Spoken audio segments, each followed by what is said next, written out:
Vous, être sensible, incarné en cette période de fin d'ère des poissons, vous avez remarqué, ou allez commencer à le faire, que nous sommes à un moment crucial de l'histoire de notre civilisation et de notre humanité. Ce qui se produit à l'extérieur de nous, aujourd'hui, beaucoup s'accordent à le dire et de plus en plus à le comprendre, est le miroir de ce qui se produit à l'intérieur de nous, individuellement et collectivement. L'astrologie holistique, karmique, transgénérationnelle telle que je la conçois et la pratique, ainsi que mes aptitudes et mes dons, me permettent de vous éclairer sur votre chemin de vie habituel, mais aussi sur tout ce qui se produit à l'intérieur de vous, qui est en cette période charnière à mettre en conscience et à transformer. La nouvelle humanité ne viendra pas sans votre consentement, sans votre libre arbitre, sans votre conscience à reprendre très vite votre souveraineté, votre puissance personnelle, à comprendre que vous êtes des êtres divins incarnés sur cette terre, et cela dans le respect des lois cosmiques et de ce que votre âme souhaite de meilleur pour vous. Tous les êtres éveillés, les guides, les thérapeutes, les soignants, les penseurs, les philosophes, les historiens et tous les gens simples de bon sens et de bonne foi. Et j'entends par là ceux qui ne cherchent pas volontairement à créer la discorde, à diviser pour mieux régner, à inverser les valeurs humaines fondamentales avec une égide d'étendards claniques, politiques, laïques, qui aujourd'hui sont controuvés et réinventés. Alors, cela s'accorde à dire que la période que nous vivons est cruciale. En ce moment, vous entendez qu'on nous prépare un grand reset financier qui aura probablement lieu avec des événements marquants, si j'ose dire, en janvier. Hein. Mais on nous a préparé depuis fort longtemps à un grand reset cérébral. Et pour cela, je vous invite à écouter la vidéo d'Emma Crucis sur l'ingénierie sociale et sur toutes les manipulations qui sont opérées à grande échelle, individuellement et collectivement, dans le but de nous contrôler, de nous amener là où on veut nous amener. Et il y a d'autres audios que vous pouvez écouter, bien évidemment. Alors, je vous invite pour cela, bien sûr, vous ne pourrez pas retrouver les vidéos qui sont censurées sur la chaîne, sur YouTube, mais vous pouvez les retrouver sur Odyssée, puisque nous avons la chance d'avoir cet hébergement possible, qui n'est pas censuré. Alors, aujourd'hui, je reprends avec l'enjeu primordial qui m'occupe et qui se joue aujourd'hui avec ce grand reset. Mais avant tout, je vais vous saluer, je vais vous dire que je suis ravie de vous retrouver. Je suis Françoise Lafoy, astrologue, et vous pouvez me consulter sur mon site lecielbleuastrologie.com ou sur cette chaîne et par l'intermédiaire de tous les canaux de communication que vous connaissez et que j'ai mis à votre disposition. Alors, le grand reset, qui se veut par une gouvernance tyrannique que nous subissons, ou alors que nous choisissons sciemment, pensant que ça va nous apporter encore plus d'intérêt, plus d'opportunités, eh bien, ce grand reset va d'abord se passer au niveau financier. Mais il sera pour cela aux prises avec nos valeurs, peut-être inconscientes pour la plupart d'entre nous, mais nos valeurs fondamentales d'être humain. Ces valeurs-là, pour qu'ils puissent être effacées, eh bien, elles vont être obligées de les transformer pour arriver à leur fin. Au niveau astrologique, j'ai envie de relier cela à la planète Vénus, qui est pour moi la planète qui nous relie à nos valeurs profondes et à nos désirs, à nos besoins, aussi bien matériels que affectifs. Donc, qui correspondent très bien à ce qu'on peut retrouver sur l'échelle de la pyramide de Maslow, par exemple. Alors, si vous constatez que vous ne voulez pas de ce monde enfermant, contrôlant, dirigeant et dirigé de cette façon, tout au moins, qui est insidieusement et progressivement imposé, parce que j'affirme et je confirme l'idée de plan, de complot, avec tout ce qui se passe actuellement. Car il est évident qu'il y ait bien un plan pour répondre à tout ça. Les gens qui nous gouvernent, qui possèdent des milliards et des milliards et la fortune globale de la planète, et leurs suppôts ne vont pas faire les choses n'importe comment, même s'ils ont l'air de ne pas comprendre ce qu'ils font. Ils vont bien répondre à des obligations, à des interdépendances par rapport à un plan qui est prévu. En fait, ils vont nous amener à ce grand reset dans un objectif, avec des étapes. Et l'étape finale, on ne la connaîtra pas tout de suite, parce que je vous rappelle que on n'a pas donné les plans d'Auschwitz à ceux qu'on a emmenés se faire gazer. Voilà, tout simplement. C'est pas Stéphane Plaza qui allait proposer de mettre en avant les locaux et le bien vivre dans ces lieux, n'est-ce pas?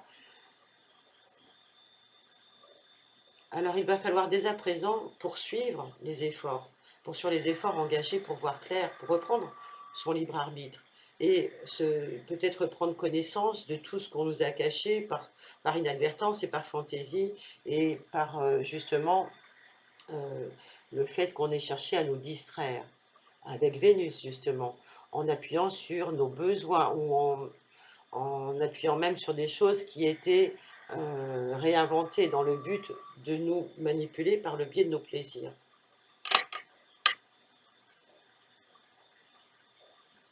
Alors, avec l'étude de Vénus, il va falloir apprendre à s'aimer davantage, à se respecter. Et je dis cela fermement car si nous n'allons pas dans cette voie-là, à cette époque de croiser des chemins, c'est soit nous aurons un barreau supplémentaire à la prison qui ne sera pas un barreau mais une porte fermée de laquelle nous ne pourrons plus sortir, soit nous monterons sur l'échelle de la conscience, nous changeons et nous changerons notre vibration, nous irons vers plus d'amour, ce qui est le meilleur bouclier pour réussir ce passage. Car l'amour est une énergie que les entités qui sont habitées par des esprits, on va dire, des esprits aux valeurs inversées, pour résumer, pour faire simple, ces esprits-là ne souhaitent pas vibrer avec l'amour pour les autres et pour eux-mêmes, parce qu'ils en sont dépourvus. D'autres sont à récupérer, mais beaucoup en sont dépourvus.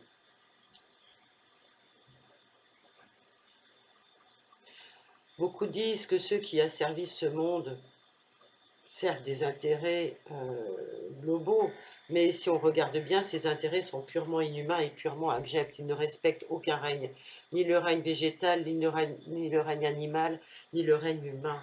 Non, les gens qui possèdent toutes les fortunes du monde et qui nous gouvernent et qui gouvernent les réseaux de communication ne veulent pas tous notre bien. Et c'est donc à nous, êtres humains, de le vouloir pour nous-mêmes. C'est à nous de grandir, c'est à nous d'agir avec notre libre arbitre. Et c'est pour cela que très basiquement, j'ai souhaité vous accompagner sur cette voie à voir comment pouvait se jouer Vénus et son énergie tout au long des mois à venir. Et cela, je l'ai fait par ascendant pour que vous puissiez, dans le meilleur des cas, vous retrouver. Alors les vidéos par ascendant arriveront au fil des semaines qui sont là jusqu'à la fin de l'année. Et cet audio présente simplement la planète Vénus dans ce qu'elle a comme levier dans nos vies respectives pour aller mieux, pour nous sentir mieux, pour nous aimer davantage et pour aimer les autres. Aimer ce qui est là. Aimer en nous comme à l'extérieur de nous. Et si quelque chose dans ce monde nous déplaît, forcément, il y a forcément des choses qui nous déplaisent, c'est que cette chose-là, cette vibration de déplaisance, si j'ose dire, est à l'intérieur de nous. Elle peut appartenir à notre ombre inconsciente ou elle peut être dans un souvenir refoulé de quelque chose qui a été déplaisant pour nous, une part que nous avons mis sous le tapis, qui demande aujourd'hui à être vue, considérée, traitée avec respect et bon soin.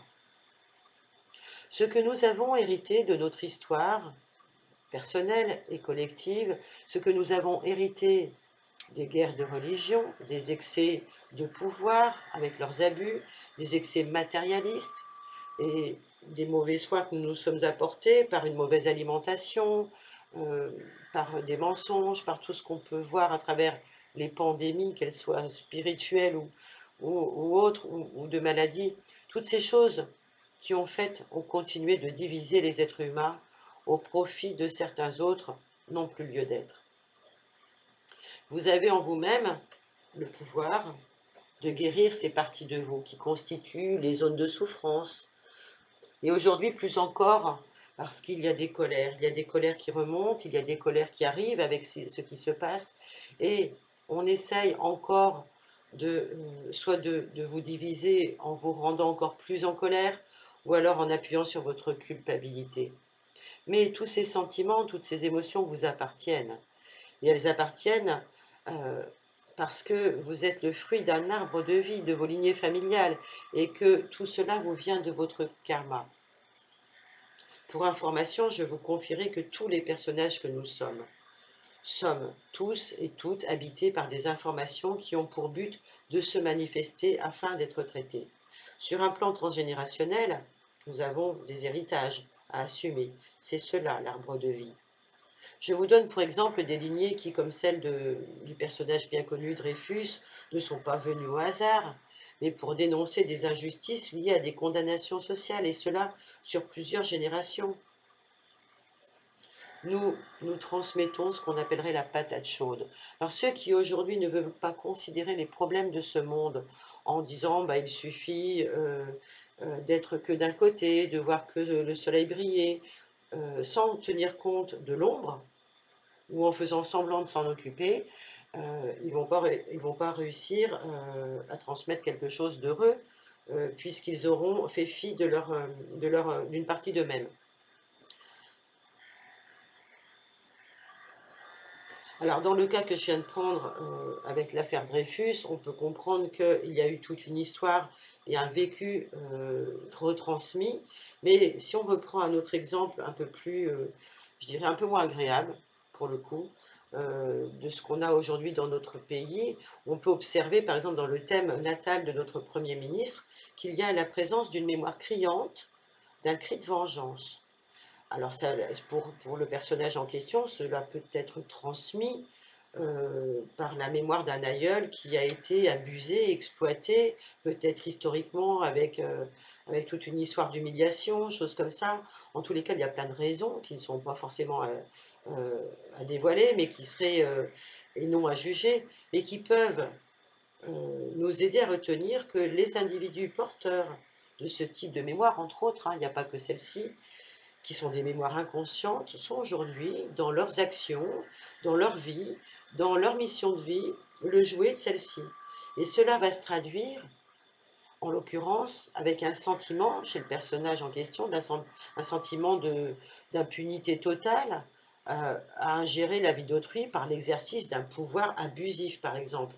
On le voit très nettement aujourd'hui dans les décisions qui sont prises, et le fait de ne pas demander l'avis du peuple, de ne pas solliciter, de ne pas respecter la voix du plus grand nombre et, euh, et le peuple. Alors, je rappelle juste pour information que même les plus grands tyrans ont besoin d'amour, de plaisir. Hitler pleurait devant Blanche-Neige lorsque ce dessin animé, qui est le premier de Walt Disney, a été créé. Il ne pouvait s'empêcher de pleurer devant ce dessin animé, qui était un long métrage à l'époque, et interdit en salle publique pour le peuple allemand, mais qui, pour lui, bien sûr, dans sa salle de cinéma privée, lui permettait de se détendre. Alors, pour parler d'autres arbres de vie, je vous invite à écouter donc le podcast de Kamala Harris que j'ai réalisé, qui pourra vous éclairer sur comment se fabrique une destinée malgré soi lorsque l'on est incarné dans une famille et que on vient justement s'incarner dans une famille pour réaliser des choses et que l'on poursuit l'arbre de vie. J'ai trouvé l'histoire de Kamala Harris très intéressante. Maintenant, je reviens à notre Vénus et vous propose, avant de poster les audios par ascendant, de revenir au fondamental de la planète qui gouverne nos plaisirs, mais pas seulement. Elle gouverne nos valeurs, mais pas seulement. Elle gouverne notre capacité à aimer, à ressentir l'amour et à s'aimer soi-même.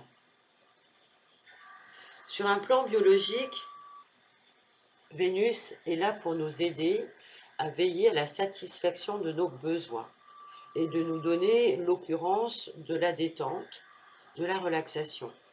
Il s'agit pour nous de prendre la vie doucement et de savoir nous réénergiser en utilisant les forces apaisantes de la nature avec tous les éléments qu'elle contient, l'eau, le vent, le soleil, les arbres, toutes les belles choses qui nous environnent, pour pouvoir nous apaiser, nous recentrer et devenir de plus en plus calmes et nous ressourcer. Vénus, vous l'avez compris, n'aime pas le stress. Elle a besoin de sentir l'apaisement, la sérénité. Mais Vénus est aussi la planète des plaisirs, des petites et grosses choses qui vont nous faire du bien, que ce soit par le plaisir des sens, le toucher, l'ouïe, l'odorat, la vue, le goût, la quête imaginée ou bien réelle du bonheur tel qu'on le conçoit, la recherche de l'équilibre et de l'harmonie en nous et autour de nous. Vénus va représenter tout ça. Et puis, nous le savons, c'est par Vénus que nous pouvons aimer, ressentir des choses pour les autres et ressentir l'amour de l'autre et être aimé. Alors, avec Vénus, nous partons, grâce au signe de la balance dont elle est le maître, nous partons alors dans une quête de socialisation. Nous cherchons à nous épanouir dans nos échanges et dans toutes les relations inter- et transpersonnelles. En tant qu'être humain, nous avons toujours une visée hédoniste qui nous conduit à ressentir l'amour, le bonheur, un sentiment qui nous donnera envie ensuite de créer et de procréer, de nous unir et pourquoi pas d'exprimer notre dimension artistique pour l'offrir à ce monde. C'est en étant conscient de l'interdépendance à l'autre et du lien équilibré qui se tisse que Vénus nous amène à voir le respect de l'altérité. L'autre comme différent de nous, mais comme un autre nous-mêmes. Et là où va se trouver Vénus dans notre thème natal, et au cours de sa course annuelle, que je vous invite donc à poursuivre tout au long des mois qui viennent, vous allez souhaiter laisser entrer le plaisir, la détente, la socialisation, la créativité, l'amour. Et puis Vénus va aussi symboliser la manière idéale surtout de vivre ces éléments. Elle va parfois vous demander un effort de conscience ou un effort concret, physique, matériel à faire pour pouvoir justement se vivre et vous libérer de certains schémas invalidants. Alors en fonction de la couleur de votre Vénus natale, vous avez le choix de voir si celle-ci est vécue négativement par une réponse excessive à vos besoins, et cela vous entraînera à vivre toutes sortes d'excès, de dépendance, ou bien le contraire. Si vous niez par exemple votre besoin relationnel, créatif, de repos, cela risque de vous entraîner dans un cycle infernal avec un quotidien transformé en fait finalement en corvée. Vénus est un peu comme, lorsqu'on aborde Vénus, retrouver toutes les parties de soi qui veulent rééquilibrer les échanges, de ce que j'appellerais la triade, par la triade entre le corps, l'âme et l'esprit. Et Vénus ne pourra se sentir bien à travers cette triade que si elle trouve l'équilibre en son centre, avec la justesse, avec l'harmonie, avec l'amour dont elle a besoin. Et c'est à partir de ce moment-là que la créativité peut avoir lieu et dépasser donc le point kéros pour s'exprimer et laisser au monde notre génie. Le but de tout ce qui va apparaître dans ces podcasts par ascendant, c'est de suivre Vénus selon un calendrier annuel des transits pour chacun d'entre vous. Et je vous inviterai à noter les cycles, les énergies à prendre en compte dans le but de votre épanouissement pour cette fin d'année 2020, pour ceux pour lesquels j'aurai déjà travaillé, et puis pour les autres pour l'année 2021, puisque il me reste encore quelques audios à réaliser. Alors nous le savons, je le répète, nous sommes à la croisée des chemins. Le monde ne sera pas meilleur si vous ne vous aimez pas un peu plus, si nous ne nous aimons pas un peu plus les uns les autres, et cela en conscience. Alors évidemment, tout ce qui va être dit va rester une généralité. Peut-être que pour certains cas, il faudra étudier Vénus plus en finesse et la rapprocher de votre thème. Et en ce sens, je vous propose une consultation spéciale Vénus qui vérifiera donc avec vous les dates et les énergies en cours au cours des mois qui viennent pour chacun d'entre vous. Donc n'hésitez pas à me consulter pour cela. Là, pour terminer, je vais vous parler de l'archétype de Vénus qui présente un versant positif et un versant négatif. Et donc, avec le versant positif de la planète, chacun d'entre nous est invité à être conscient de ce qu'on fait, conscient qu'on utilise correctement dans sa vie des capacités d'intelligence relationnelle pour désamorcer par exemple le stress, le conflit. Et que si on n'utilise pas ça correctement avec Vénus, eh bien on va attirer à soi des querelles le plus rapidement possible. Mais c'est Vénus qui va nous aider à rétablir un équilibre entre cela, entre l'intérieur et l'extérieur. Donc, avec Vénus, on s'aperçoit qu'on est capable potentiellement de sous-peser chaque plateau d'une situation en étant ouvert au point de vue opposé. C'est ce qui devrait se passer aujourd'hui avec la pandémie, mais ce n'est pas ce qui est proposé par les différents gouvernements. On ne tient pas compte de la vie des uns et des autres de façon égale et de façon harmonieuse. Le respect n'est plus là. Donc, vous voyez déjà où on peut se situer par rapport à ça. Alors, Vénus va nous aider à aimer et reconnaître l'utilité pour nous, en tant qu'être humain, d'avoir un espace, un environnement extérieur et intérieur harmonieux, fluide, esthétique et beau. C'est avec Vénus qu'on va incorporer la notion de beau dans sa vie. On a tous besoin de belles choses, de belles personnes, de ressentir le beau, de se sentir beau et d'avoir du beau autour de soi. Au niveau relationnel, c'est aussi se dire j'accorde de la place aux bonnes personnes et je fuis les personnes toxiques, les personnes qui ne sont pas belles intérieurement. Avec Vénus, c'est aussi apprendre à développer donc des relations d'égal à égal tout en étant ouvert au changement et à l'évolution. C'est apprendre à s'enrichir personnellement grâce à la qualité des échanges sociaux, mais à travers lesquels on va découvrir que l'autre est son miroir et qu'il appartient à toutes les parties de moi inconscientes.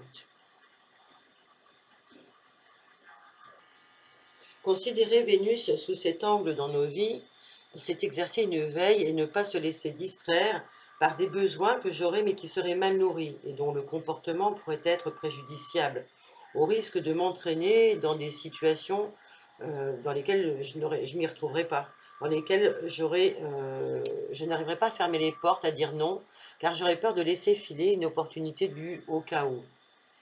Alors, bien souvent, avec Vénus qui est contrariée, on n'arrive pas à aller jusqu'au bout des choses, on accorde beaucoup plus d'importance aux apparences et à la forme qu'au fond et au sens, on laisse les autres décider à sa place de ce qui est bon pour soi, on reste dépendant affectif et socialement, et on se dissipe dans de multiples activités sociales inutiles et mondaines qui sont inutiles. Donc, le besoin d'appartenir à un groupe, à un clan, un mouvement, qui peuvent se faire à ce moment-là, risque de nous entraîner dans une idée de devoir se défendre et de riposter face à d'autres groupes ennemis. Et aujourd'hui, c'est tout à fait qui se produit, puisque en France notamment, puisque je vous rappelle que la France a un karma de bélier-balance, et que de cet ordre-là, elle est totalement dans les excès de Vénus. Donc une Vénus contrariée nous amène à rester dans un compromis et à souvent faire des mariages de raison qui ne vont pas aller dans l'intérêt du plus grand nombre. On voit bien les qualités chez les autres, on pense qu'elles ne pourront jamais être les nôtres et on admire l'autre pour ce que nous ne sommes pas encore. Alors ça, c'est une forme d'immaturité qui va nous entraîner à suivre un mouvement. Par exemple, des mouvements qui vont être d'appartenir à une mode, à un clan, qui vont faire que on va être friand de Press People, de séries, de la dernière série, et puis on va suivre parce que ça nourrit cette part de nous qui n'est pas la bonne finalement. Et puis d'autres personnes vont vivre le rejet de leur qualité vénusienne, c'est-à-dire qu'elles vont refuser l'amour, le bonheur, elles vont refuser le beau, parce qu'elles vont penser qu'elles ne le méritent pas, ou qu'elles ne sont pas suffisamment bien pour... Et parfois ça se fait inconsciemment parce que c'est un héritage familial. Alors, elles ne vont pas arriver à balancer les points de vue, elles vont rester dans une fermeture et dans une voie sans issue. Et c'est là que les discordes, les querelles, les disputes, les provocations vont être un lot quotidien